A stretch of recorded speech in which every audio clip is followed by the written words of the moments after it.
it was funny because then the people who actually needed help started coming to me and asking me for advice. And then, like, at some points, people thought I worked there. And so, and so the people were like, she doesn't work here. You guys are not supposed to be going upstairs. Like, that's how bad, like, the staff there, they believed me. I mean, I'm never going to forget this man. And I want to give him credit because this is why I knew I was protected by God.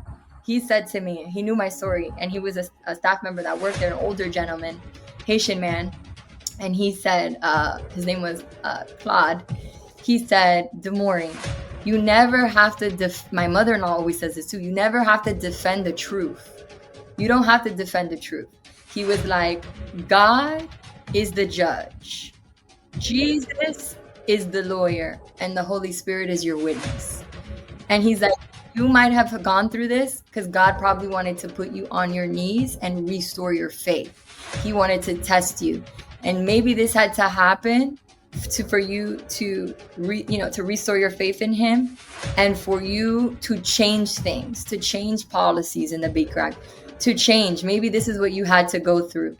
And him telling me that woke me up, because for a very long time, I lost a little bit of faith in God when I saw a 9-year-old lose his mother to the pandemic. I didn't understand, like, why did this kid have to lose his mom? Like, why? She was only 34. Like, why, God? Like, I didn't understand that. And so for a while, I wasn't praying as much. I didn't really have faith. I'm going to be honest with you. And so it wasn't until I was in that situation, every night I would get on my knees in the room where I was at. Yeah. And I would pray to God, and I would say, God, I am sorry. I am sorry for not believing you, but now I'm at your mercy. This is my freedom. I need your help. I need you to guide me. And God pulled through for me, because I got out of there. I was able to hire a lawyer. Thanks to my husband, I was able to hire a lawyer. And then this is very important that the world needs to know, that she probably doesn't want to expose, and I'm going to expose it here. Okay. I got a visit from the feds while I was in there, Homeland Security. Oh. Yeah, I got a visit from the feds when I was in there on April 4th, 2024. I'm already traumatized. I'm already in a rehab facility, and you're going to bring the feds to come see me? Like, oh, wow. So now Dr. Despina is like, the feds are here to see you. They want to interview. I was like, I'm not talking to anybody without an attorney present. She's like, this is the best advice she gave me. She said, Demoree, if your mother is falsely accusing Javon and she's involving Homeland Security, why don't you just go in, hear what they have? Don't talk to them. Just hear what they have, because you can use that to fight for Javon. Mm-hmm. So just hear them. I'll go in with you. And that was the best advice that woman gave me. Because we went in, I sat down. There was 2 federal agents and the U.S. attorney, Jessica O. Mm-hmm. With her laptop, the 2 federal agents, Agent Christian Locurto, Agent Isaiah Pettyfeather, and U.S. attorney for human trafficking, Jessica O. I can't pronounce her name. I'll give that to you. Okay. Sit me down. They flip a computer and they present a slideshow. The slideshow that's very similar to the slideshow that Alex Spiro presented to the Shade Room on the Tory Lanez case. Oh, wow. And so they go, your mother told us that you're being human trafficked, labor trafficked, abused, and forced to work. And you've been raped. And I'm like, what? Like, oh, my God. So I go, none of that is true. And then they're like, well, you know, we're told that he's also controlling your finances and forcing you to do this and this and this. I gave them my bank statements. I was like, Javon and I go 50-50 on anything. We go 50-50. I was able to provide them. I'm like, nobody is stealing money from nobody. He makes more money than I do. And that's not the case. Then they're like, oh, well, she said that he's forcing you to work the business. I go, what? You mean like forcing me to cut grass? Like, what? I was like, I've never been on a lawnmower in my life. I've never been out there in the field. Like, I do the marketing for the business and I schedule calls. Like, and they go, okay, well, we have a video of you being raped. I said, what? Okay. A video of me being raped, audio. I said, audio. So my mother heard me getting raped, didn't do anything, didn't come to kill him, because any parent would want to kill somebody who witnesses their child being raped on audio. So I said, is this the audio that they played for my doctor in the parking lot? Go ahead, play it. They play the audio. It sounds nothing like me. Oh, The girl's like, don't rape me, don't rape me. She's like, yes, your mother's claiming you were raped by 2 men. I said, 2 men? I said, listen, I'm a lucky person. I've never been raped. So I'm going to put that on the record. That's not me. So you're like, so they're saying the audio was manipulated? I said, yes. I said, what's the rest of the evidence? They show me pictures of alleged abuse marks, bruising, this and the other. I got chills and I started crying, John. Oh, wow. And they're like, why are you crying? And I'm like, I'm not crying because this is me and this happened to me. I'm crying because I am witnessing how evil Desiree Perez is to submit fake evidence of abuse to the Department of Homeland Security to try to accuse my boyfriend at the time, now husband, of human trafficking. This is the prime example of racism and the history of Emmett Till and all these white women calling police and accusing black men of crimes they didn't do. This was what was playing in my head. Like, I was like, oh my God. And so for the people who say you can't be racist if she's dark skinned and my dad's black because he's Dominican and she works with Jay-Z, that is not true. You can be, let me say this, and I'm going to say this very lightly. There is racism between black and brown people. We see Cubans who are black, who think they're white and are racist towards African Americans. We see Indians who are racist towards African Americans. We even see black people from Africa who are racist to people here in the South who are black. Yeah. Unfortunately, we have, inner racism within our culture of black and brown people. So I want to make that a thing. People look it up, do research. I studied sociology. Jag knows this. Yeah. Because they think it's like, no way she's racist. Yes, she is. Why? Because why are you, all of this power and control, calling him the NIGGE word and doing all of this, and just things I've heard personally her say, it's racist. So I'm crying. I'm telling them this is wrong. And so I'm like, can I get my phone? I get my cell phone. One by one, I debunk each picture that she submits. She submitted a photo of when I got my wisdom teeth pulled out in 2016 in high school. She was there for the surgery. Luckily, the iPhone pins the date, the time, and the location.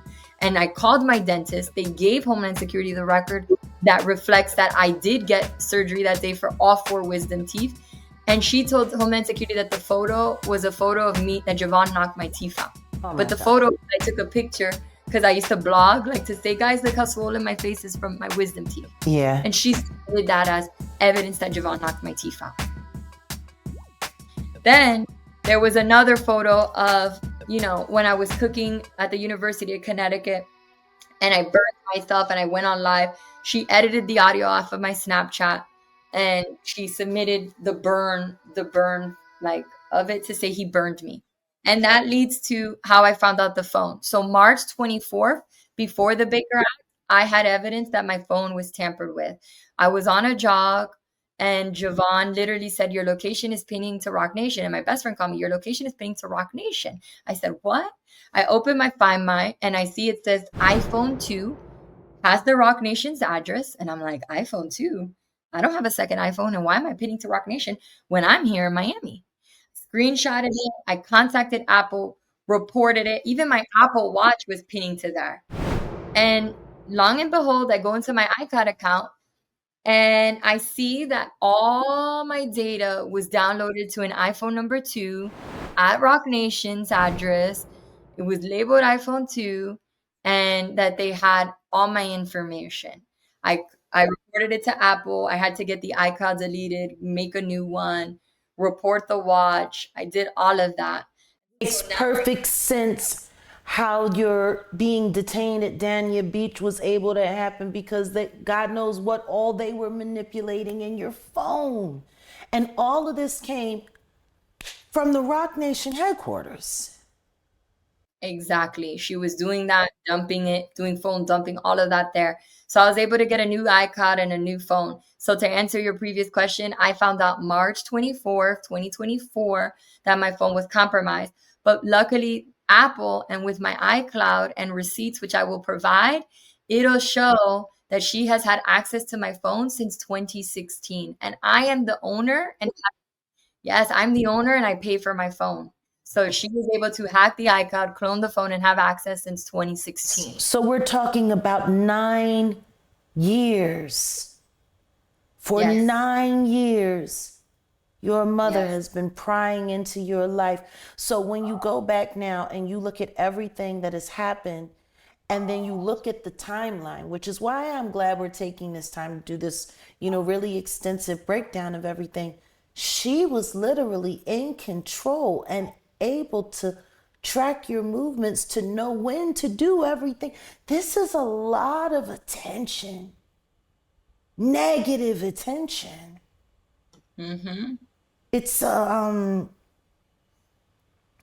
still trying to understand why certain people totally lose sight of love and think that control and manipulation is a proper substitute.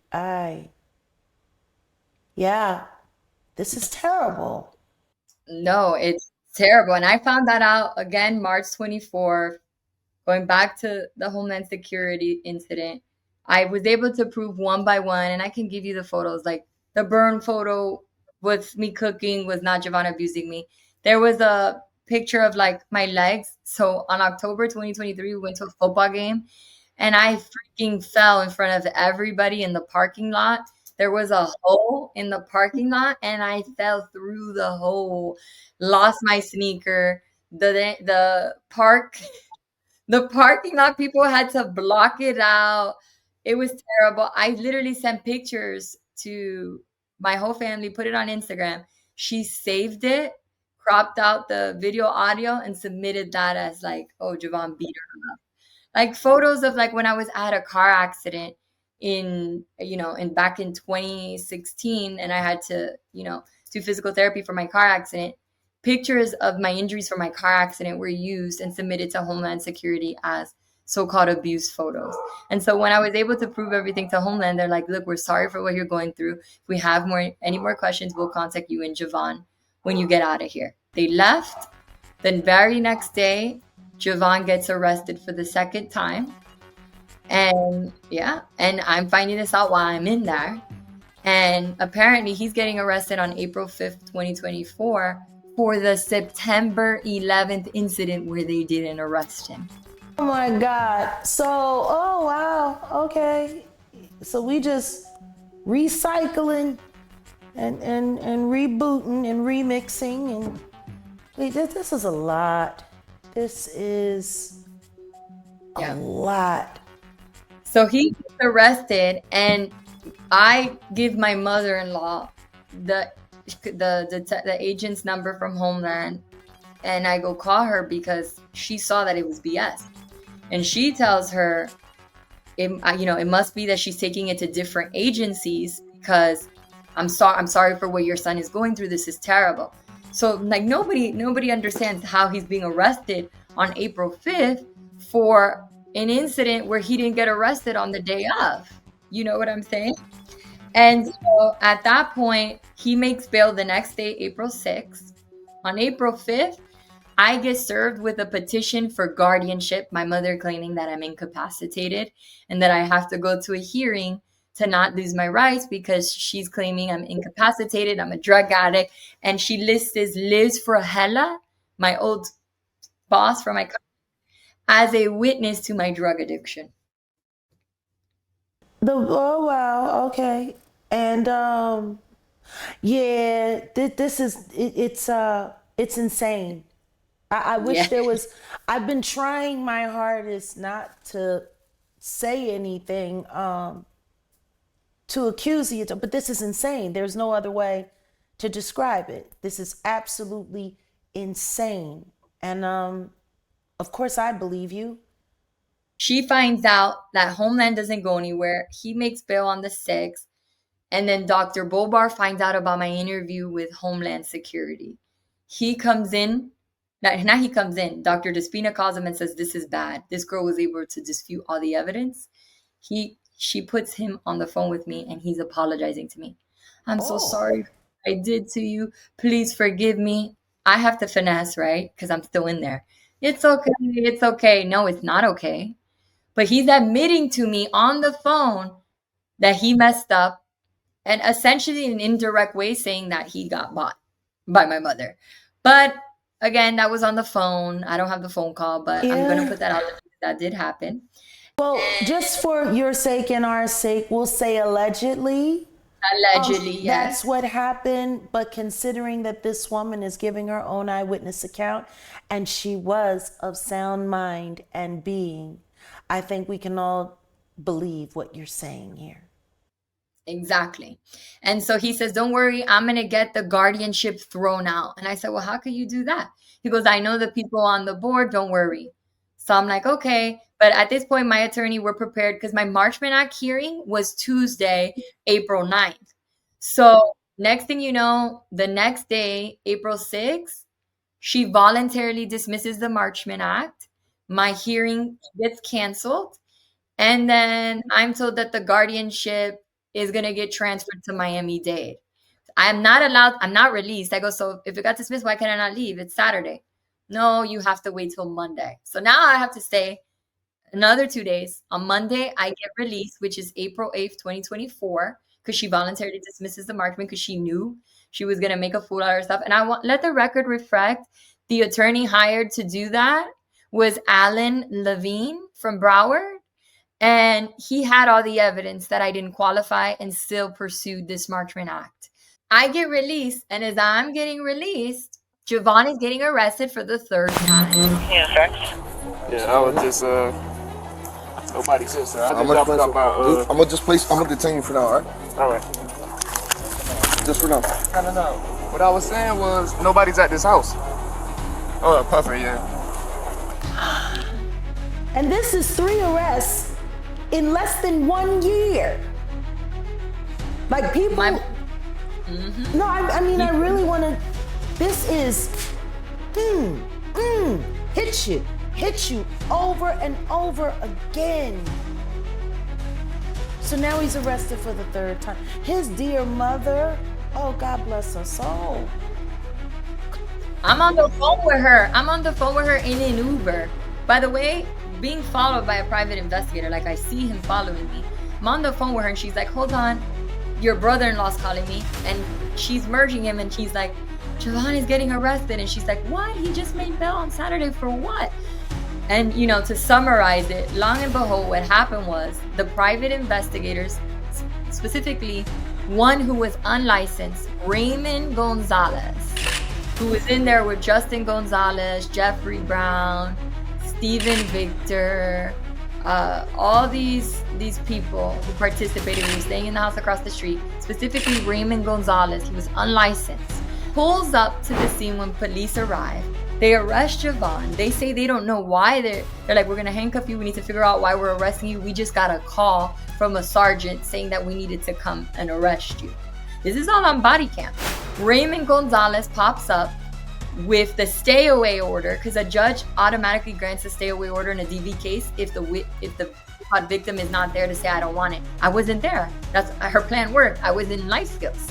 So the judge issued the stay away order, and the stay away order says he can only come back to the home where we live if he's escorted with a police officer. Usually stay away orders, when they're reported as violated, it comes from the real victim because she doesn't want the perpetrator to be near her. You know what I mean? In my case, I was in Deerfield Beach, which is 2 hours from where Javon was, our house. And Javon was coming to feed our cat and pick up his clothes. He didn't understand. He missed the part where it said he had to call police to come feed our cat.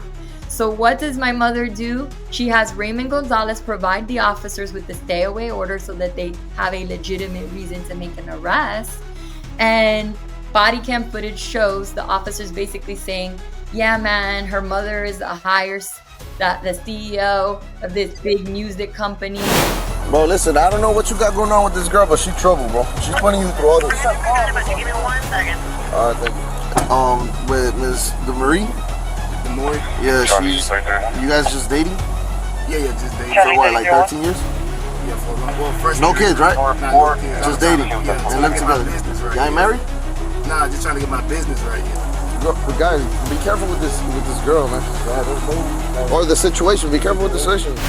She put in a call with the higher ups to get this done. You should leave this girl. This is crazy. We're sorry, man. Oh, wow. Yep. So Javon gets arrested the third time. He's taken to jail. And then to just give you a summary of what happened, Javon spent 40 days incarcerated. Wow. Both in a jail and then house arrest with a GPS tracker, unable to work all those days. And this was all for September 11th, 2023, and the violation. So nothing happened. So he had 3 stuff put on his record. A DV chart. This is all misdemeanors too. Misdemeanor DV, misdemeanor assault, misdemeanor battery. 3. And so we go through the whole court process, right? We can't talk to each other. I'm free. At this same time, I had to file criminal stalking reports against Raymond Gonzalez.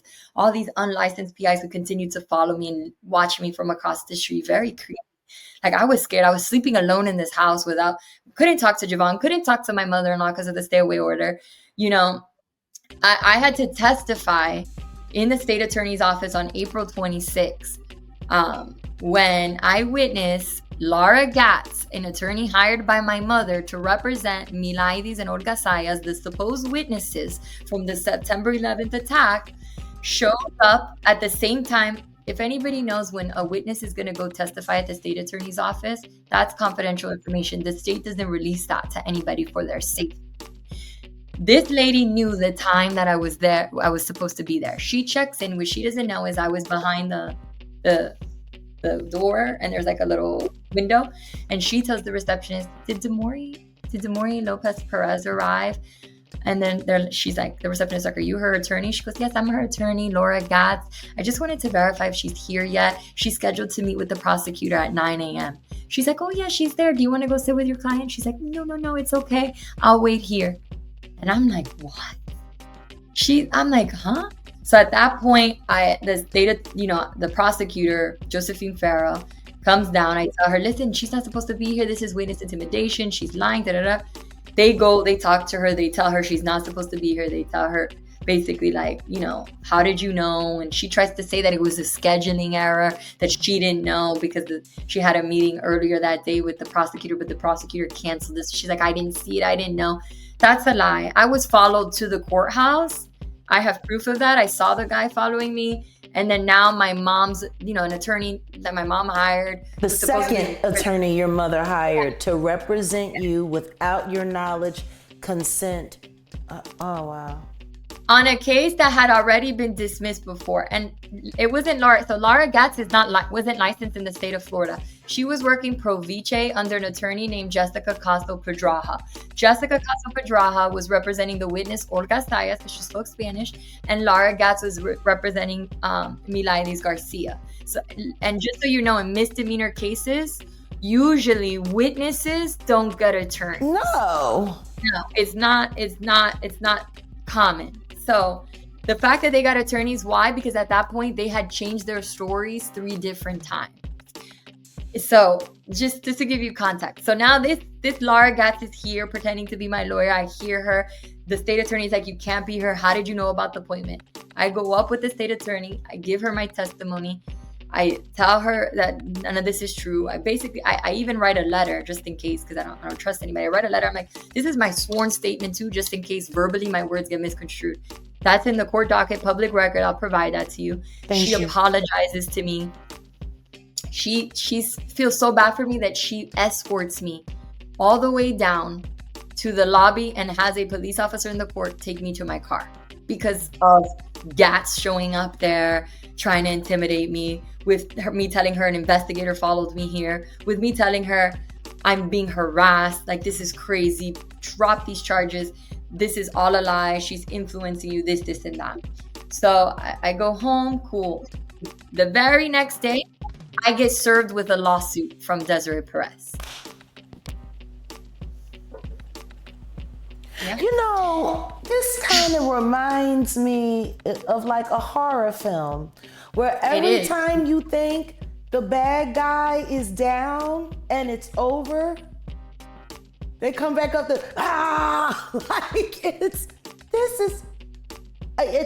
I'm not trying to make this, she's making it hard. This is monster mom. No, this is the devil's work. This is not mom. This is not a mom. A mom doesn't do this to her own child. It's not. And I have court records to prove this. I have pictures of the process server. Like, I'm alone in this house by myself. You have these men following me, watching me, living across the street. I had to endure this lady. I don't even want to call her names. Laura Gatz. Like, I'm tired. I'm tired of being silenced. I'm tired of these people speaking up for me. You're showing up here when I'm supposed to testify. Who do you think you are? Like, how much are you getting paid to feel so entitled to walk in here and try to intimidate me? Like, the prosecutor had to calm me down because I was over it at that point. I just got out of facility. I'm trying to testify. This woman showing up. And then the next day I'm being searched for a lawsuit. And she's serving me a lawsuit. So in 2020, my stepdad and her bought a car for me for Christmas. I already knew. This is how I knew. I said I would not accept, because I already had my own Toyota that I leased for 3 years, had a Corolla, and they knew the lease was over. So I'm like, I won't accept any gift unless it's under my name, because I never want her to try to manipulate with me in the future. And pull it out, yeah. I'm like, nope. If the title and the thing is not under my name, I don't want it. So they had to do it, and it was the best thing that happened to me, because the lawsuit was for a verbal contract that I broke between her and I, that if I tried to sell the car, I wasn't allowed to sell the car. First of all, I was never trying to sell my car. Second of all, Natalie Anderson took the car, allegedly. Natalie Anderson allegedly took the vehicle when I got Baker acted on March 27th, picked up the vehicle at Dania Beach, allegedly. And they had my car for 3 months sitting in my grandfather's house. So how can you sue me and say that I wanted to sell a car that I own when you're in possession of the vehicle?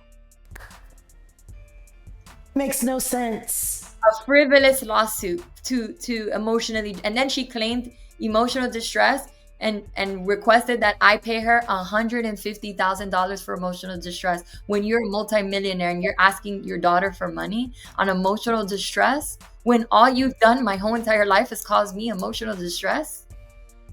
But that's usually how it works with narcissistic people. It's a constant projection. Whatever they are, they put it on you. They put it on someone else. She's the abuser, not Javon. She's been the abuser my whole entire life. And so now I have to hire attorneys that I can't afford, right? At the time I couldn't, then I was fine. But at that particular moment, I've already had to hire, this is now 4 attorneys, one for the marksman, one for the guardian, one for Javon's, because Javon had his attorney that, obviously he paid for, but we have joint finances. So it's like, what is this? Like, I'm hiring all these attorneys because you want to file a frivolous lawsuit, which, by the way, she voluntarily dismissed eventually. But it's just doing things to stress me out, to get a reaction, right? To abuse me and abuse the court system. Like, this is repeated abuse of the court systems in these institutions. And so fast forward to May 15th, 2024, the state attorney drops all charges, and the head of human trafficking for the state attorney's office was at court on May 15th and said, "Judge, we investigated the case. There's nothing there." And they dismissed all charges against Javon on May 15th. And May 16th, his GPS collar was removed. We were reunited and we were home. And then now there's 2 other things that I'm trying to understand, because I understand the involvement of the lawyers from Quinn Emanuel. I'm very familiar at how they operate. But when did TMZ get involved in your case? So we found out recently that TMZ, when Javon got arrested the second time on April 5th, one of the things that they were trying to say is that so this is what's very similar, and I'm just going to throw it out there for everybody to hear. So jail costs. is a theme in our case, just like the Tory Lanez case. Hmm. They were claiming that these jail calls were proving that Javon was coercing me through his mother.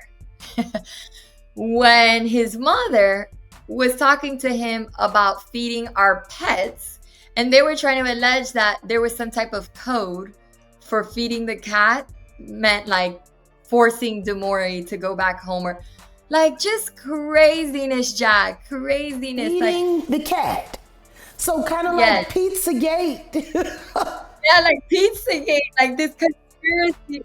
Yeah, this pizza. Like I'm like our pets have become famous with this case, because I'm like, what is going on? Now you're using our cat's name is Beethoven, like that. Oh, Beethoven really means Demoree or this.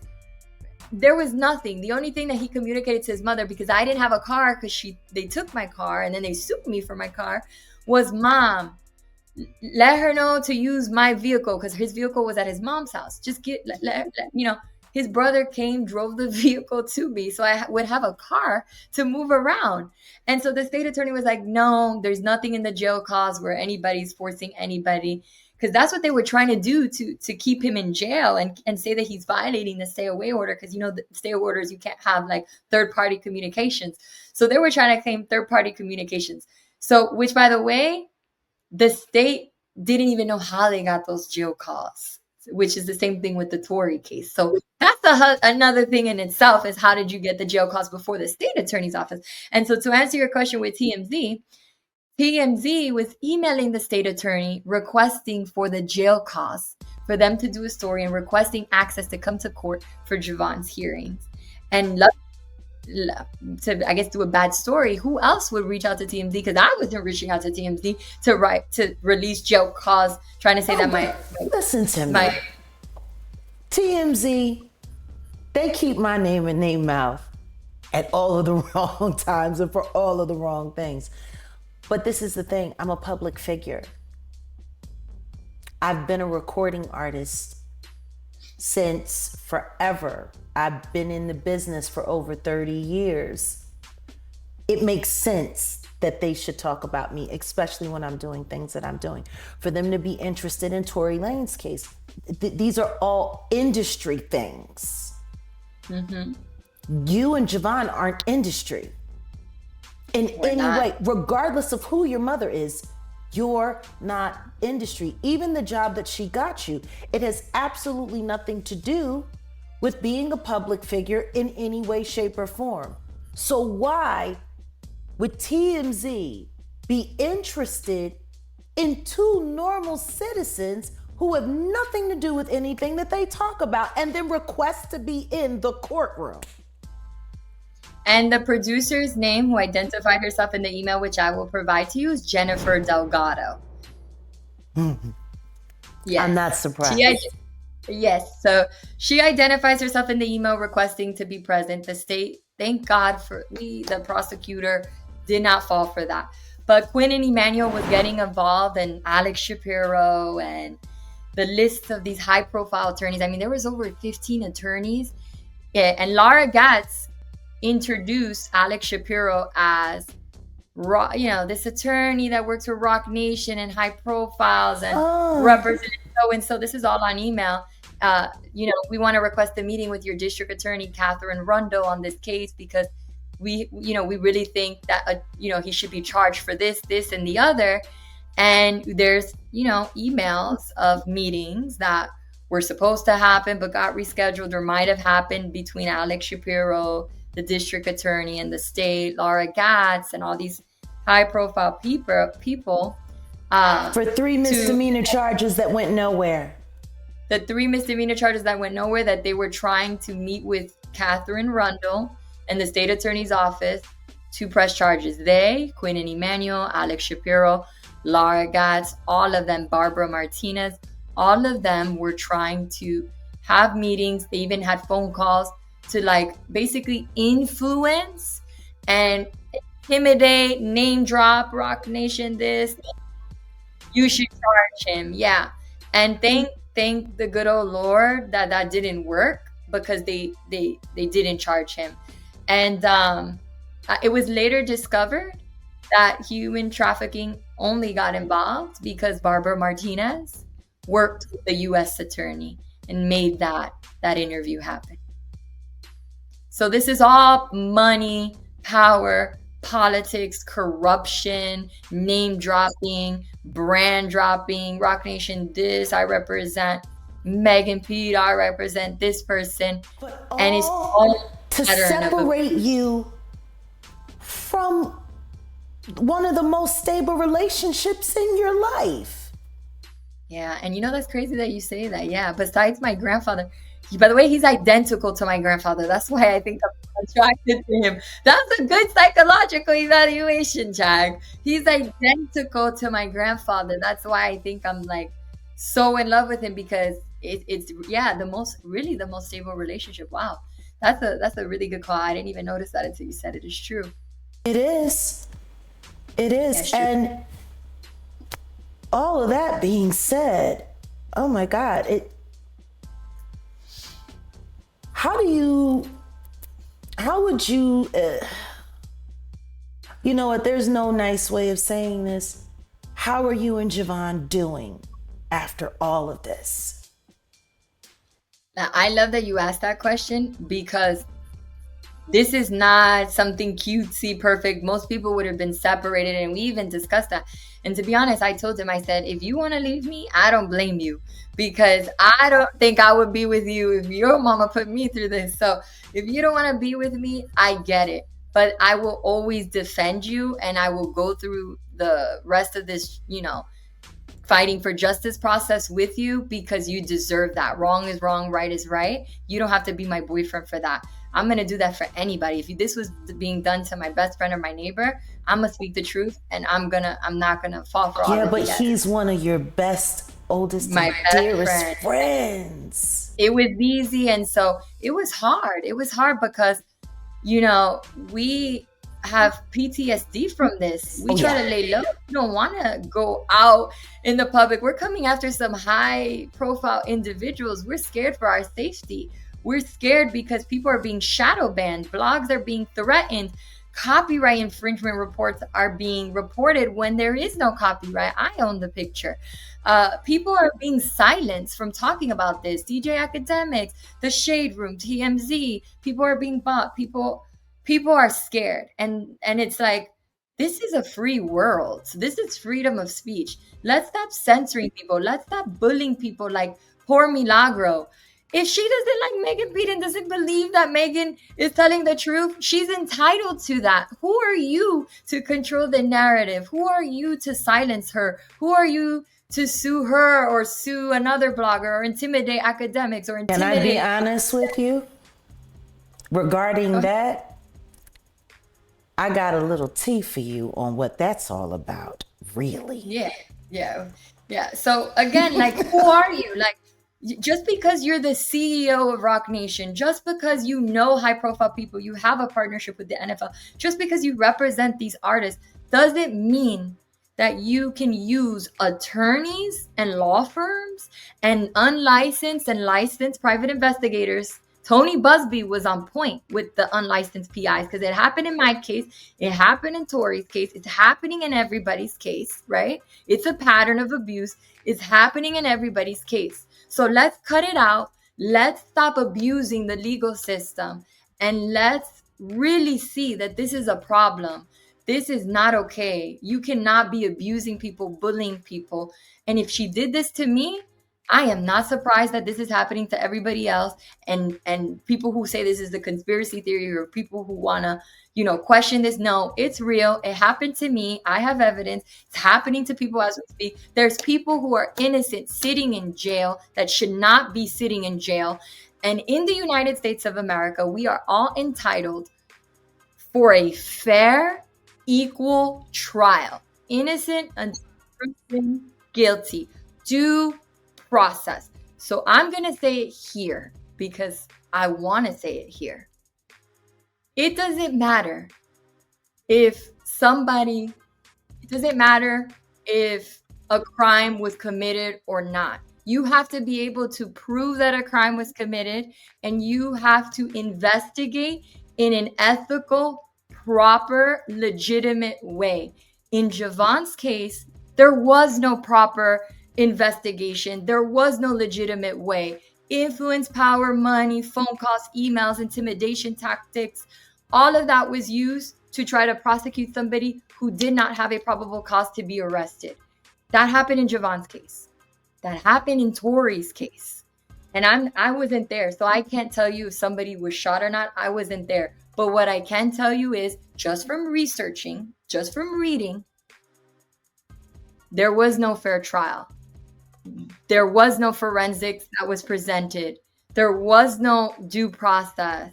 There was influence happening and intimidation, just like in Javon's case. And just because of that alone, that case needs to be reinvestigated, and he deserves a fair trial just like anybody else. I'm not here to say something didn't happen or not, because I'm not going to do that, right? I wasn't there. But I do know he's entitled to a fair trial, and we need to stop judging. We need to stop thinking that we know people. If you weren't there, you don't know if somebody was shot or not. But what we do know as a whole, as a country, we're seeing it. We're seeing there's a 0.01 match on a gun. We're seeing forensic evidence, and we're not opening conflicting evidence, conflicting witnesses, conflicting political pressure. The same pattern as Javon's case. And I thank God that Javon is not sitting in jail, right? But again, this man didn't, to me, there wasn't a fair trial. And that's why I wanted to wait for in this platform to speak that out. I wasn't contacted by anybody. I wasn't paid by anybody to say that. I don't know Tori. I don't know anybody. I'm, meeting you for this interview. You didn't tell me anything about this. This is just me as an outsider looking in. You know what I mean? I can love an artist, but I don't know that artist. And all I can say is, I don't know either party. I don't know Megan personally. I don't know Tori. But you know and understand the law, and you know and understand how damaging law corruption can be in real people's life, especially when you're taking a bunch of fake news and a bunch of AI crap and putting it all together and pushing it off. See, I keep telling people this all the time, and I've suffered from it myself. Fake news hurts real people. This is your real life. Yeah, and it's like, listen, and for the people out there who think it's a conspiracy theory, the patterns, all you have to do is put my husband's case and this man's case side by side. And it's the same attorneys involved, Alex Spiro, Quinn and Emmanuel, all these high profile people. And I am not saying this is allegedly. I'm just telling you there's patterns in how the investigations were conducted. And I think that needs to be looked into. And I think that he deserves a fair trial, just like everybody else. I'm not saying he's guilty, and I am not saying he's innocent, and I am not saying anybody's lying, because I wasn't there. I'm just saying, from what I'm seeing as an outside viewer, as an American citizen who has the right to do that, there's a little bit of an inconsistency. There's a little bit of a pattern with how it happened to Javon's. And I wanted to use my platform. I was lucky that my husband had an amazing attorney, Naeem Hassan. I want to give him credit where credit is due. He believed us. He fought for us. He did what he did. I don't think and I don't want to call him Tory Lanez, because that, I feel like, well, his name is you call him Mr. Peterson. Yeah, Mr. Peterson, right? I'm going to give him respect where respect is due as a man, because people like to, he's a rapper, he's black. That don't matter. Mr. Peterson, he's a human being, a young man, right? Mr. Peterson, I don't know that he had a Naeem Hassan attorney to represent him in court. I don't know that. Obviously he didn't, because I'm not a lawyer, and I know where the hell, why was all this evidence not presented, And so I think we were lucky enough that my husband had an amazing attorney, and that we had an investigative team that knew what to look for, right? And that's how we were able to cover the TMZ girl and these powerful attorneys, to do your question, how we noticed we were being surveilled. And I just really quickly want to go back, because I skipped this, and you can add that if you want to. That's on the lawsuit, on the amended complaint, so people don't say, oh, she skipped it, she made it up. No. After Javon's, almost like, she called 911 on Javon on September 11th, September 14th, I received a call. I was with my grandmother. My mother told me that my uncle was being rushed to the hospital because he was going to die. My uncle has muscular dystrophy. So as you know, with people with muscular dystrophy, they have episodes. So I'm rushing full speed to get to my mother's house because I'm thinking I have to take my uncle to the hospital. And it's a lie. All my siblings are there. My mother is there. And they're like, we need to talk to you because we know you're being abused by Javon. And I'm like, what? You lied to me and told me like I could have died. What is going on? And so I wanted to leave. I'm like, I'm getting out of here. I see a lady who's dressed in scrubs. I'm like, you brought a therapist? Like, no, I'm leaving. She closes this electrical gate, doesn't let me physically leave. She's hitting me from jumping the gate. She whispers in my ear, if you stay with that NIGGR, I will have you committed. I'm like, you can't have me committed with that. I had to call Pinecrest Police. I will give you the 911 call. And the police were, I had to call Pinecrest Police and say, they're holding me against my will. I want to leave. Pinecrest Police separated us. They interviewed me. They assessed me. They saw that I wasn't suicidal and what she was saying was a lie. They said, you cannot hold her against her will because you think her boyfriend is abusing her. She writes that this therapist, Victoria Hunter, was there. We ran her, my investigative team. Victoria Hunter is not a therapist. She's just a citizen, lying to police again.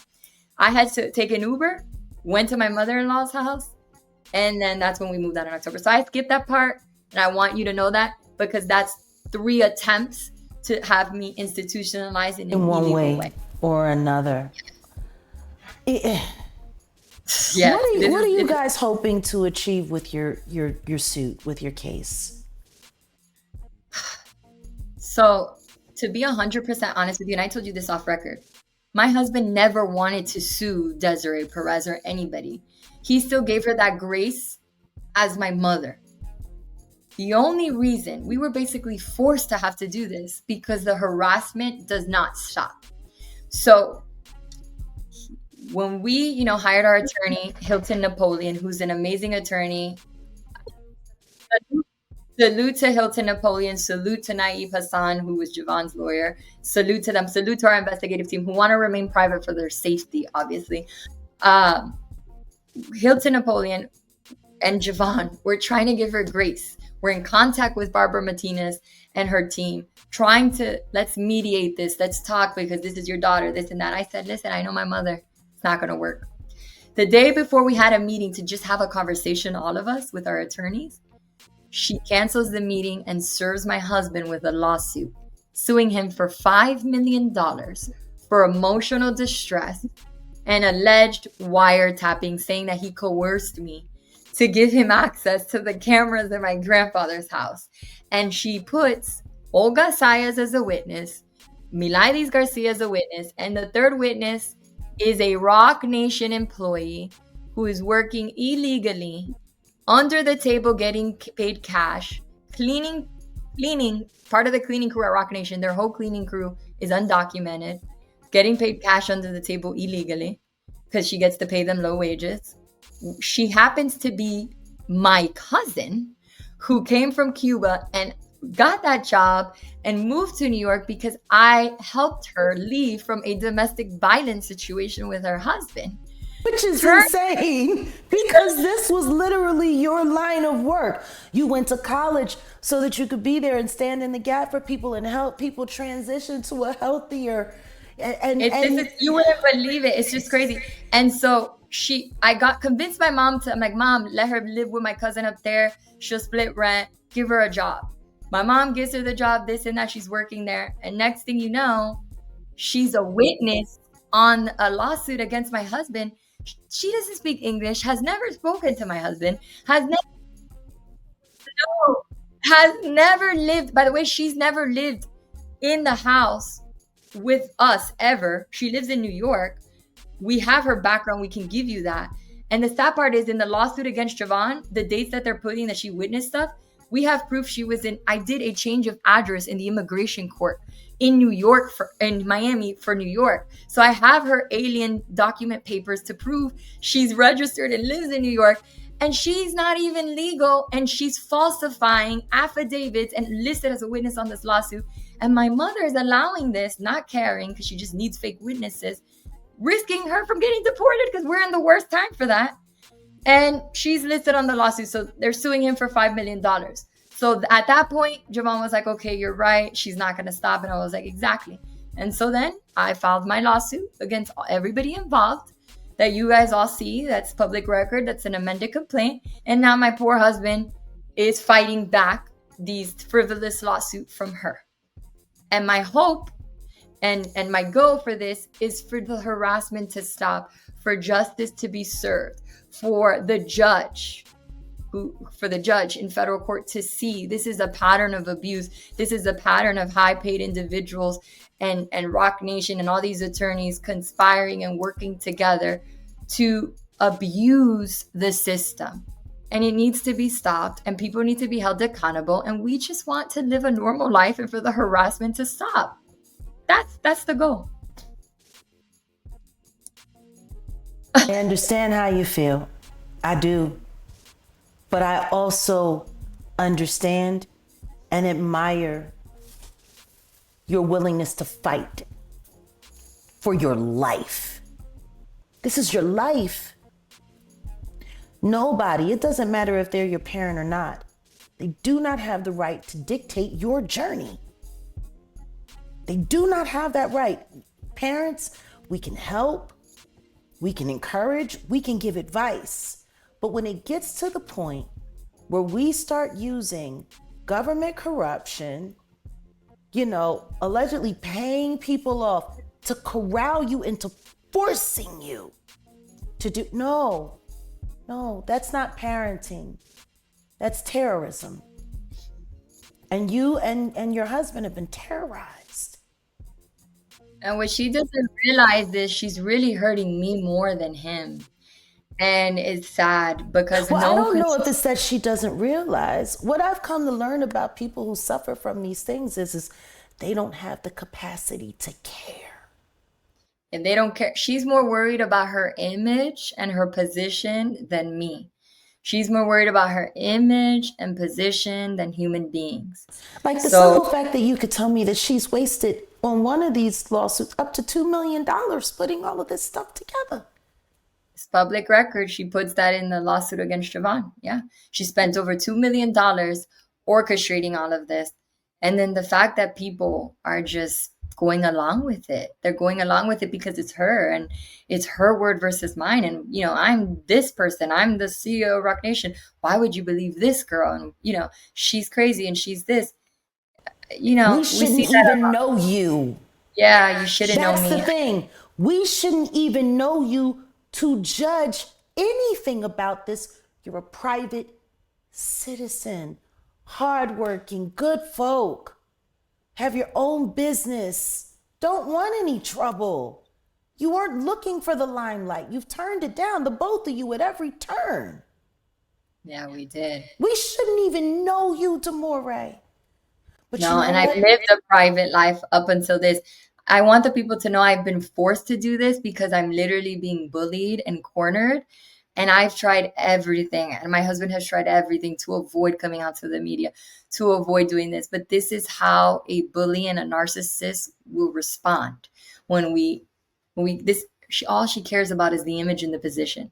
So that's how I can get a reaction for her. So much so she continues to serve Rule 11 sanction letters, threatening emails to my attorney. And it's just like, we're not scared. We know the law. We're following the law. We're defending ourselves legally. It might be something that you can't comprehend because you and your team don't know how to do that. But we are sticking by the law. We're trusting God. You people are not more powerful than God. I don't care how much money you make. I don't care who you represent. There is one God. He's the one who controls all of this. And I'm starting to believe that I think this had to happen to Javon and I so that we can help other people. I'm really starting to believe that all of this may have had to happen in a weird way. And it sucks that this had to be the purpose, but maybe this is really the deeper purpose. And now I'm starting to realize that. There's something that I say on my platform when I'm talking to my community. We call them family around here now. Steer into the crash. Choose to be a miracle. Because see, it's in moments like this, like David and Goliath, Noah in the ark, like really, really, really incredible, impossible things have the ability to happen when you just let God take over and use you to be a miracle. And I'm telling you right now, if you guys don't write a love story about everything and the perseverance of love and rebuilding, I don't know what you're thinking about, but people in your generation, they need to hear your story. They need to know, because what I also hear is that your mother kept challenging love and love kept standing up to her and winning. Yeah. I agree. And I also want to take the opportunity, Jack, because you've been so generous with your time and giving me the platform and being an advocate for justice, right? My grandfather. So as recently as 2 days ago, guys, she blocked me from calling my grandfather's phone. She changed his number, and she told the people taking care of him that if she found out that I was in communication with him, she would fire them. So now I'm forced to have to hire a family attorney to try to see if I can get some type of visitation rights or some type of rights to talk to my grandfather. Oh my goodness. Sorry. And I just if there's anything I can ask her and her team that might be watching right now, and I'm not crying because you broke me, and I'm not holding back my tears because you broke me.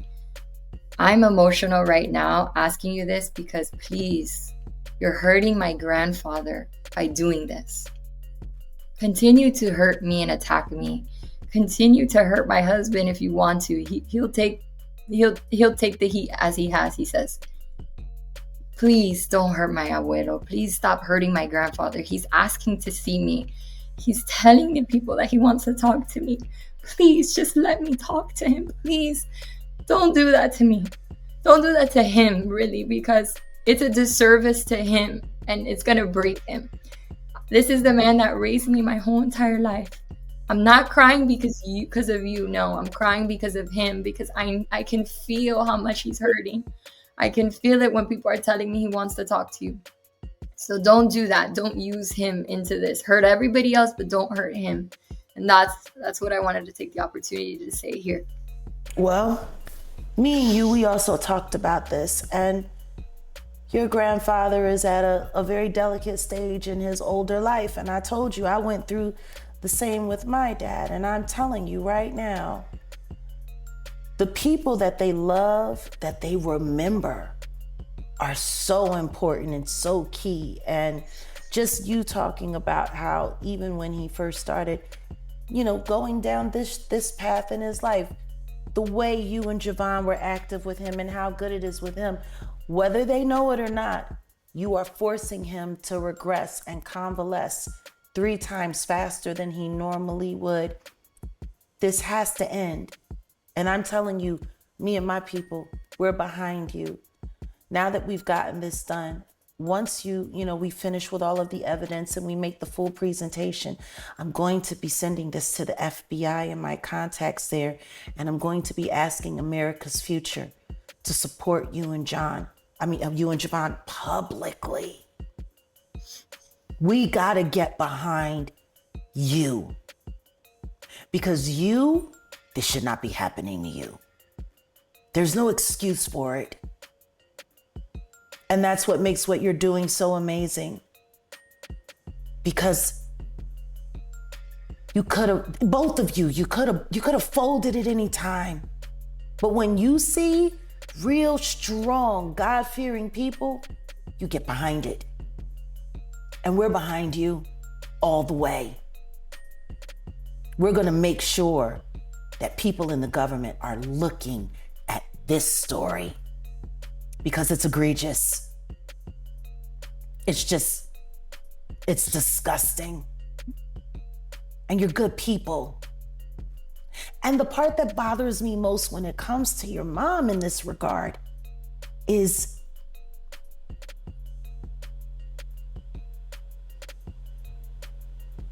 with her background and everything that her life, everything that took her out of your life when you were younger, all of these things, she should know the value and the harm and what these situations can do to a person's life.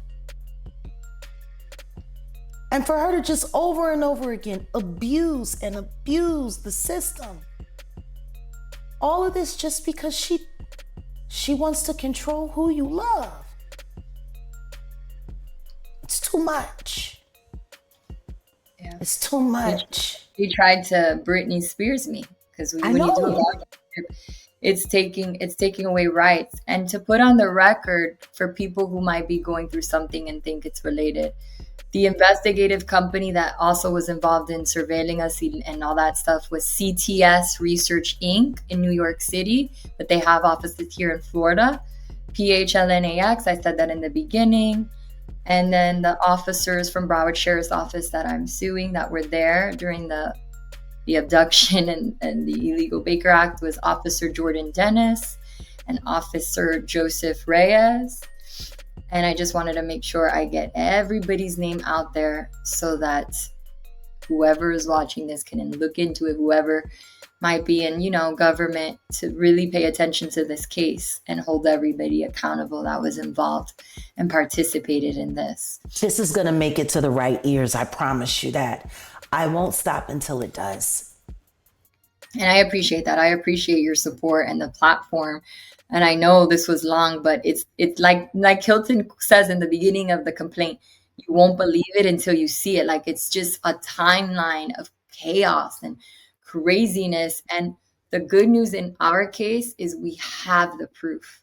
We have the evidence to show that we're not crazy and this really happened. And then all we needed was you. We literally needed a person like you to put it out there and give us the platform. So that's why Javon and I are internally grateful to you, because nobody has had the pants to give me this platform and ask thought-provoking questions and really get to the nitty-gritty. So I'm appreciative to you and your team for that. And we appreciate you for trusting us enough with your story to know that we're going to do the right thing with it. Because there's a lot of people out here that are just here for clicks and views, and they want to say this and they want to do that. I promise you this, there's no amount of money that anyone could offer me not to move forward with this.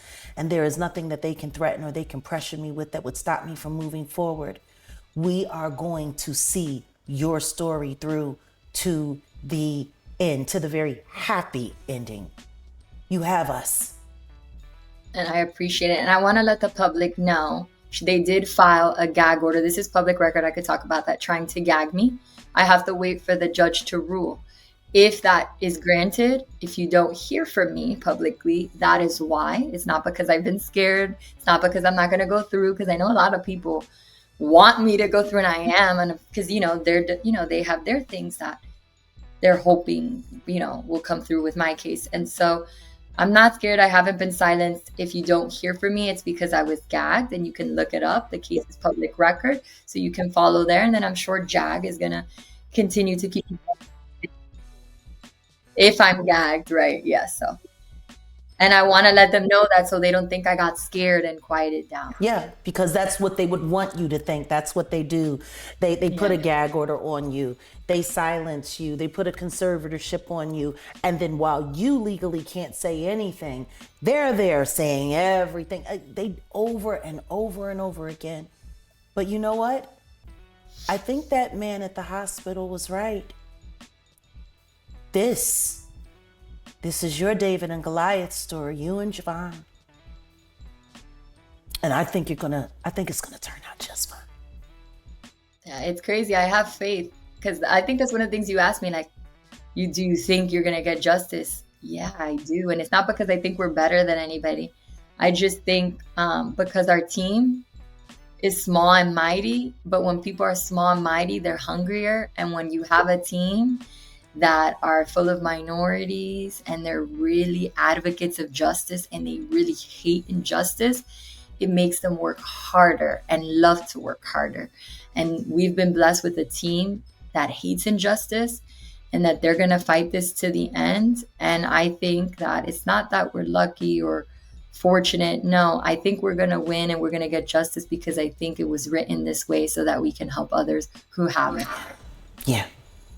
But that's who you are. Yeah. That's just who you are. The woman that your grandfather raised you to be, that's who you are. And regardless if you speak to him right now or not, He's there. Yeah, no, I know. Rooting you on. I know it. So,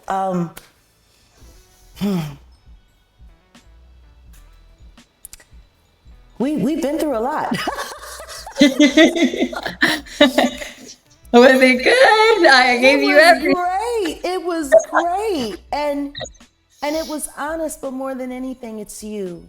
And when I saw what they were doing to your story, that's why I had to come forward on my platform and say something. And I don't think you knew all these details, right? I had no idea of how deep this thing got. But do you want to know what's wild? I prayed to God about it. And then the next thing I know, I heard from you. So I already know everything's going to turn out fine. Because when I pray, I know God listens. And the next time we have a little prayer effort here on the channel, I'm going to make sure that all of us here say a special prayer for you and Javon and for Hilton and for your investigative team and everyone that's working for you, that not just for your success, but for you to be able to have whatever peace you can in the midst of all of this turmoil. Because from someone who has complex PTSD, I know what this does in the quiet hours. It's hard. It's very hard. It's scary. It's questioning. It's thinking, looking right and left. It's hearing a siren and my heart dropping because I'm thinking, honey. Like it's real. It's real. And yeah, it's real. Well, because it makes you not trust the people that they say you're supposed to trust. I already had trust issues, Jag. This made it worse. This made it really bad. I know, but you know what? You're going to make it through the other side of this. And I got some people to introduce you to. Because a Spitfire like you deserves a kick-ass crew behind you, swinging right along with you every step of the way. You're not fighting this fight alone, not publicly anymore. And I hope you understand and know that we mean that, and that's real. I told you, I'm compelled to do this. I know. No, I'm grateful to you. I can't say that enough. I'm grateful to you. Well, you send my love to Javon and to his mom and all your family, and please let them know I'm sorry for what this has done to them as well. No, and just so the people know, he can't be on here or speak because he was sued. So there's a statute and a rule. So for the people trying to say like, no. He just can't because then, we don't need another lawsuit against him. So that's why he can't publicly speak. I can because I'm not being sued again at this point. So, and we're going to keep talking. Yeah. So that's why. Because I know your audience is going to comment. Somebody's going to say something. So I want to clear the air there. Because he loves Jag and he would have loved to have been on here. But we don't need to give people more ammo. Well, hopefully at the end of this, we can all get together in person. Yes, we would love that. Because he's a huge fan of yours. And my mother-in-law watches all your stuff. She loves you. So well, yeah, salute to the Hadley family, and we're gonna make it. We're gonna figure this out, but we're here, and we're gonna stay here. We're gonna walk this through all the way to the end and to your ultimate victory. We're not letting go of this thing. This is too important, and you guys are too important. And you tell him I'm a big fan of him. Because like you, I've been through very similar things. And when you have somebody that will stand by you no matter what, it's not something that happens every day. It's I'm a fan of a great man who loves his family and stands up for what he believes in. So what I love most about him is that he is the absolute opposite of what they try to project on young Black men. And which is why I got angry when I started seeing the videos and I said, I gotta get in this conversation. I am not gonna let them do this because they are literally trying to take every stereotype that they push on the media and make this young man. And I sat there and I watched that video and I said, nope, this ain't right. This ain't right at all. And then I saw little clips from you, but I'm like, I know there's so much more to this story than they're saying. And then a couple of people got their hands on the lawsuit, and then the next thing you know, nobody's talking about it anymore. Yeah, just like that, within 24 hours. Well, less than 72 hours, we here. We on deck. We're here and ready, I know. So, are there any just final words that you would like to share, or are you good? I'm good. You probably got the most authentic interview out of me ever. You might have gotten a therapy session out of me in this interview. Well, how about we call it a support group from one gaslit person to another?